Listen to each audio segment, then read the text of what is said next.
What's up guys, Der8aur here, you know how it is.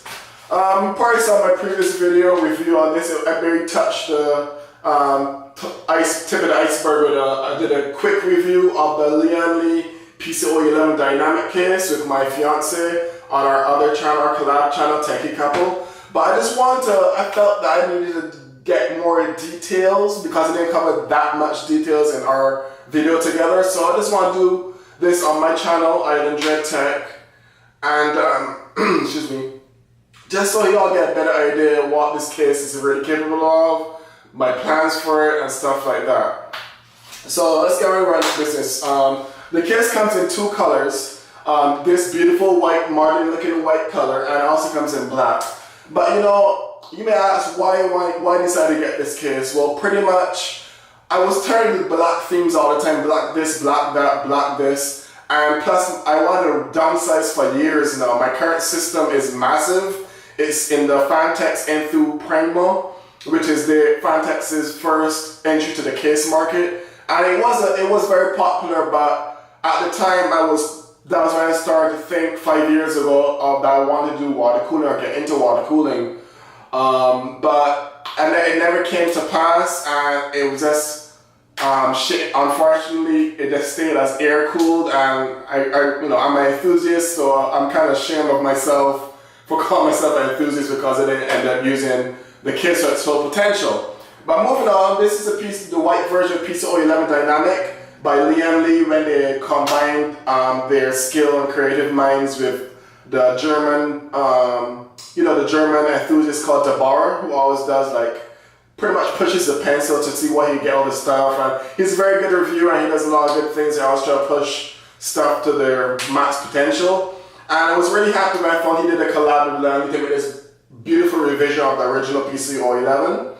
So started off, basically, the case has two tempered glass sides. The main one where it views all the components, and the front one right here. It is just glass, so you can't put fans in the front. However, the case is very interesting but modern at the same time, which is what kind of drew me to it because it's very unique. So it has vents on the top, a vent in the side that you can put a 360 rod there and a 360 rod at the top as well. There's also vents at the bottom for intake or exhaust or however you want to do it. So pretty much you get dust filters in the top, dust filters in the bottom, two of them at the bottom to be exact, and you also have a dust filter on the right side when you get to that side where the power supply pushes air through to protect all the whole case pretty much for dust.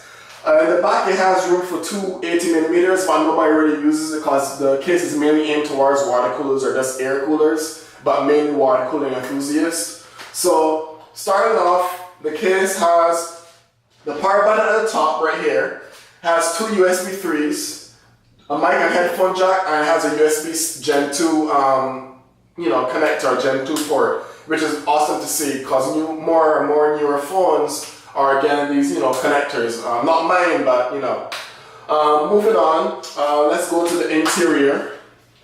The way to take off this glass, you pretty much tap from the bottom.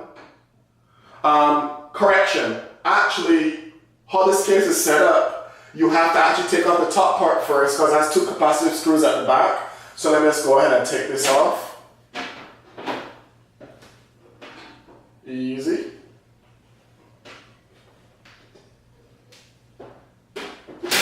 There we go. So as you can see, it has the vents that I was telling you all about. You can put three 120s on the top or a radiator, a 360mm or 280 or 240mm, I believe. I think just 240, not 280. And this is a vent on the top, and this is screws at the back that holds this in the top. And you have to remove this in order for you to be able to move the glass. So let me put this aside really quick. So for the glass, as I was saying, it comes with a black border, as you can see. So it's kind of a good thing because it forces users to hold the edges from the border when you're taking the glass off, because fingerprints is a big issue with tempered glasses. So you just tap from the bottom and it comes off that easy. So pretty much the top secures it. The top of the case I just took off secures it. And very careful, it has rubber vibration pads on the side and stuff for vibration and stuff, so it's a good thing to see. Put that aside. So as you go to the top again, we have a really well built magnetic dust filter for the top, so that's very good to see. As I said before, you can put a 360 rod up to a 360 rod at the top, I believe. And in total, this case can hold 9 120mm fans. That's a lot of fans. 9 full 120mm fans. So moving on, as you can see here, we have the grommets, 3 big massive grommets for cable management for the cables going to the motherboard here. And it has a grommet at the top for like the EPS 8-pin connectors from the top that goes to the processor and whatnot. And on the bottom, you have another dust filter and another ventilation with 2 drive caddies, 2 little black caddies. You can't see them right now. I'll just try to undo them so you can see one of them. And the way to take them out is you unscrew each of the caddies, take one little screw, little thumb screw, and you just slide down and pull out. And this is what drive caddies are like. It comes with 2 of these, and it also has additional room for more SSDs on the back part when I get to that side. Don't want to, make this video too long. Let's put this back. Easy does it. There we go. So moving on, I'll flip around so you can see the front for yourselves really quick.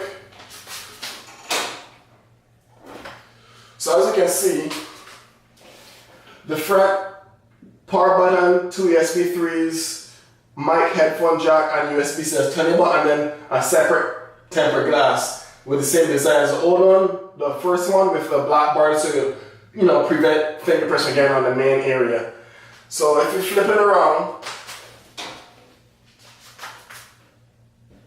you can see that it can hold 2 80mm fans if you choose to. It also has 7 drive bays, black and white themed, and then you also have a little cutout for like every other case for the I/O shield.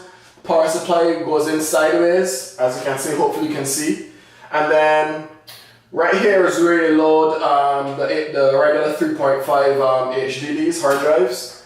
As you can see, it has a little accessory box that has extra screws and tie points and stuff like that. So it's pretty straightforward.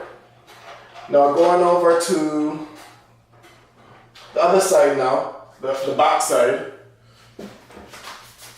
Easy does it. Feels so odd doing this without my fiance's help, but I'll get through it. So bear with me.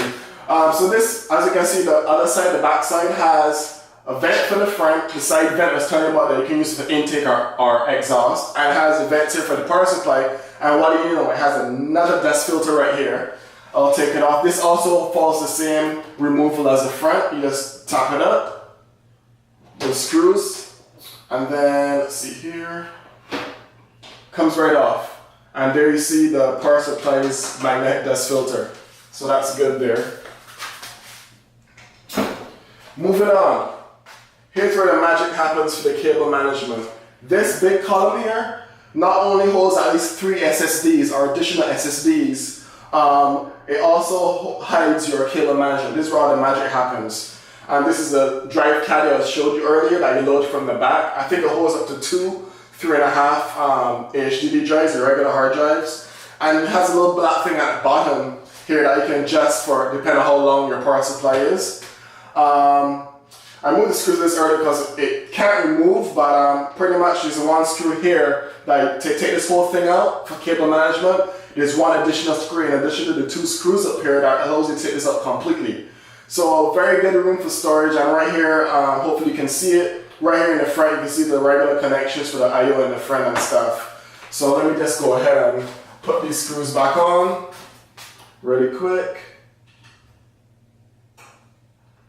Give me a second, don't want to make this video too long.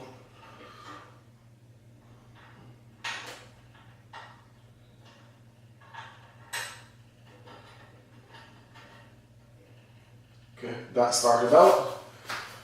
So, now to wrap up, what I'm going to say is, the case, to finalize everything, in my opinion, the case was way smaller than I expected on, via the photos online. And I'm glad I actually got the case because it looks small and a small footprint, so it not only does not take up too much space, but it's very roomy inside too for its size. So I'm really looking forward to getting my new build, that upcoming rig I'm trying to build. I'll be reusing my power supply from my old system that I have that's 5 years old. That's probably the only thing I'm going to be reusing from my previous system, which is like 5 years old now, going on 6 years.